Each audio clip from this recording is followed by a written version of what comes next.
Hi, congratulations on your new RV. We're really excited for you. Please make sure before you're signing that you bring the following items with you.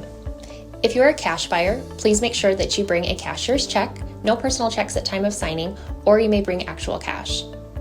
If you're a finance customer, please make sure that you bring proof of insurance listing your specific lien holder. If you need that information, please call us ahead of time.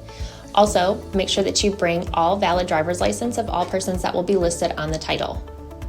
If you have a trade that you're trading in with us, please make sure that you bring your 10-day payoff as well as your title and all persons who will be listed on the title of that trade. Arrive 30 minutes early before your appointment time so we can properly inspect your unit, and also make sure that you have the fridge on and running prior to arrival. If you have any questions, please feel free to give us a call at 810-686-0710. Thanks so much. Have a great day. Hello, this is Mike with TradeWinds RV Center, here to congratulate you on the purchase of your Keystone Bullet 220 RBI travel trailer. I'm here to walk you around the trailer, show you how to use a few things, get the best out of your camping experience. Let's talk about arriving at the campsite. A couple things I want you to note: where your slides are, how far they'll come out. Take that into account when parking into your campsite.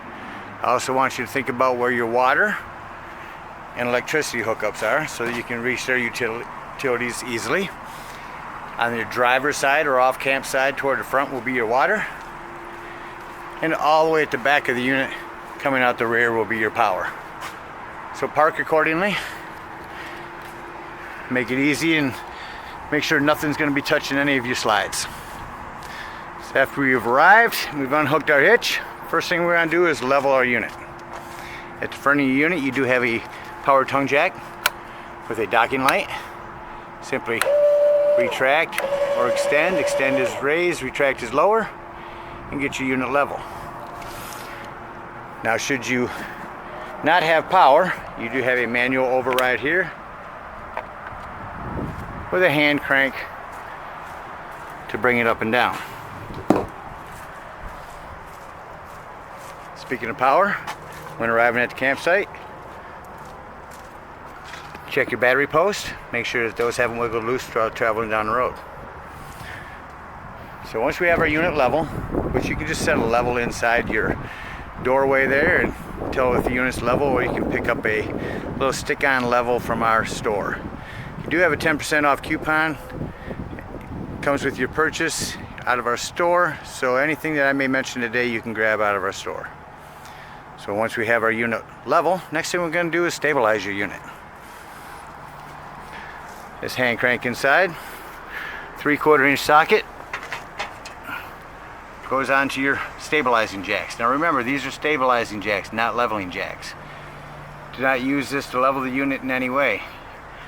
Once you're level, you're going to put down some jack pads, which I highly recommend. It's going to protect the bottom of your stabilizing jack feet from sinking into any hot tar or sand or dirt, and it's going to help distribute the weight better. So pick up 4 of those from our store as well. To the right is down, to the left is up. You're only going to want to bring these down taut, just until you feel it's on top of the pad, or if you don't use a pad, on top of the ground. Just a little tight. You don't want the unit to move at all. Once it starts moving, you know you're down far enough. Now you can hook up an impact driver or an electric drill gun with a 3/4 inch socket on the end of this. Go around to all 4 corners and set those down. Once we've got our unit level and stable, we're going to hook up our electricity and water. Let's start by electricity.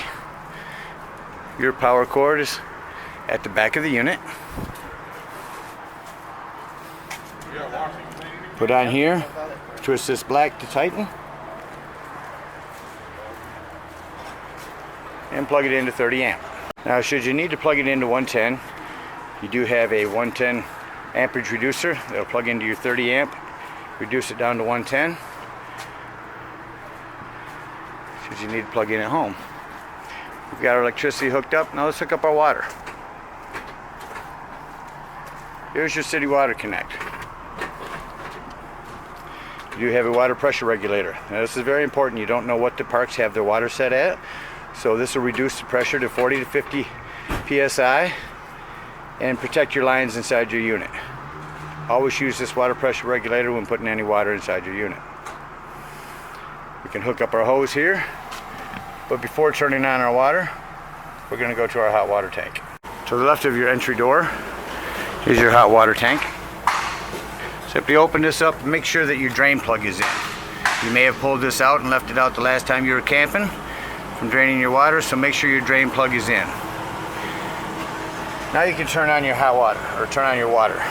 Once your water's been on for a few minutes, you're going to burp your hot water tank. Pull on this pressure release valve until the air comes out. Once water starts coming out, you know your tank is full and you can turn on your hot water heater. Now, should you be going somewhere that doesn't have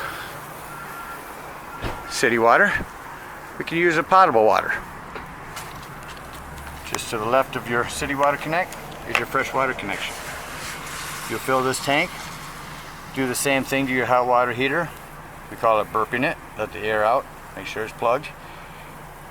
But when using this fresh water connect, you will use your water pump. This is the only time you use your water pump. You don't use it when using city water connect. I'll show you where to turn that on in the inside. So we've got our electricity hooked up, we've got our water hooked up.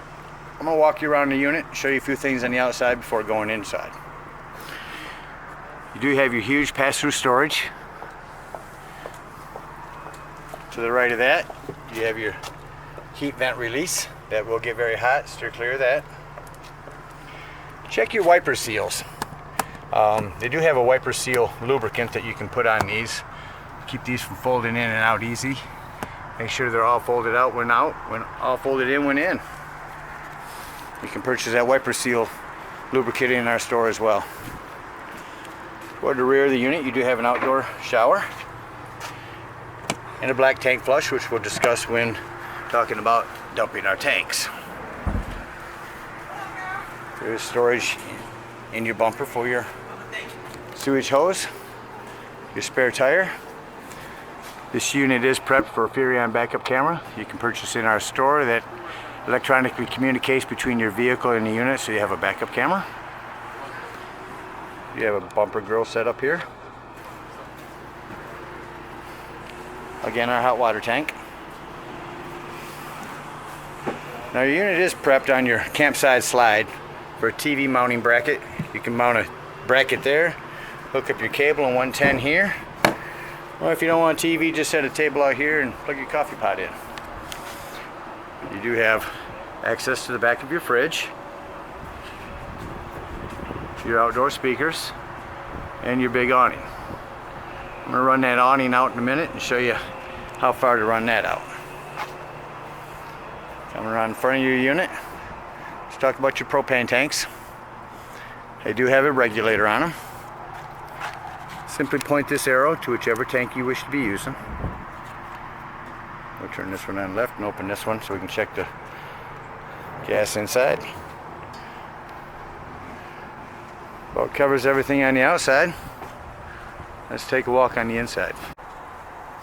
So stepping just into your unit, to your right, first thing you'll notice is your fire extinguisher. To the left, you have an access panel to your fuse box and breaker box. Looks like you have mostly 15s in there. I highly recommend you keep a handful of those with you when you go camping. And coming up the wall here, you have your control panel. First thing we'll talk about is your slides. Here's your slide controls, in and out, your ceiling lighting and your porch lighting. Above that is where you will turn on your water heater if you're hooked up to gas or if you're hooked up to electricity. And here's your water pump. Use that when using potable water. This is your awning. Extend your awning out until it's about at 90 degrees. The flap will fall down and you stop there. You have a battery check, fresh water, your 2 black tanks, and your 2 gray tanks. Coming around the unit here.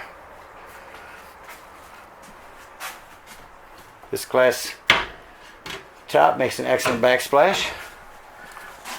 For your stove, you simply hit it to light. Hit your burner. That'll your lighter there. Now to light it. Shut that off. Above that you do have a light and a fan for your stove. Self-explanatory microwave. Talk about your fridge. At the top of your fridge will be your controls. Turn your fridge on. Right now it's on auto, which means when you're plugged in, it's running off electricity. As soon as you unplug, it'll be running off gas. If you want to go to gas, simply lift that little button. Now you're all gas. Shut that off. Towards your bedroom doorway, to the left you have your thermostat. This will change modes to a fan, air conditioning, heat, and off.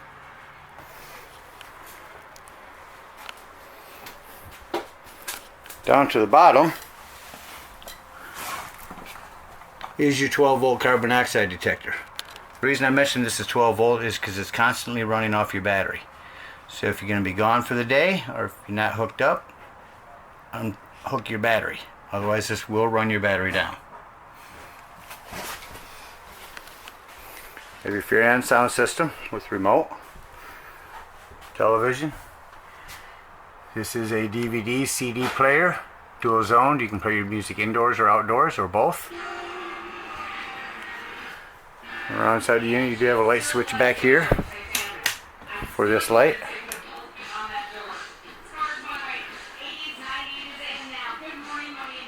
Let's go right into your bathroom or bedroom. Inside your bedroom you have access to mount a TV in here and your lighting. And in your bedroom you have a smoke alarm. Also outside your bedroom in the living room you have a smoke alarm. I do also want to mention in the bathroom here you do have a 110 with GFI protection. Take note also that you do have plumbing behind your toilet to keep an eye on. This is your temporary home, so treat it like so and maintain it. We're all done on the inside. You have a hand controlled vent here. Here's where you turn it on and off. There's where you open it.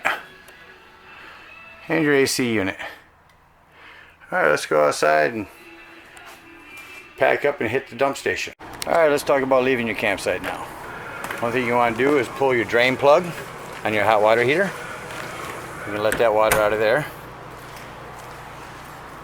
And at the rear of your unit, you have your low point drain. Simply release both of those and let it drain. Now we're going to pull up to our dump station. Take note that your dump will be on your driver's side of your unit toward the rear. Park accordingly. And your convenience pack will be this sewage hose. Simply hook this sewage hose up to the end of the line here and pull your black tank. That'll be the one on the right that is black. After you pull this black tank, let it run for a little bit. It sounds like it's empty. We're going to hook a hose up, again with our water pressure regulator, to this tank flush valve. What this is going to do is it's going to spray out your black tank. Let that run for about 5 minutes. Be in no hurry to get this done because you want your tank to spray out real good. So after about 5 minutes, you're going to shut off your hose and then close your black. Remember to keep this open during your black tank flush. Close your black, pull your gray. Your gray is going to be your cleaner waters, your sinks and your showers, and that's going to clean out your sewage hose for you. Once your sewage hose is done, close your gray tank. Come on here, put your sewage hose, squeeze this to open, and store your sewage hose inside your bumper. About covers everything on your unit. Hope you guys enjoy many years with this trailer. As we like to say here at TradeWinds, happy camping.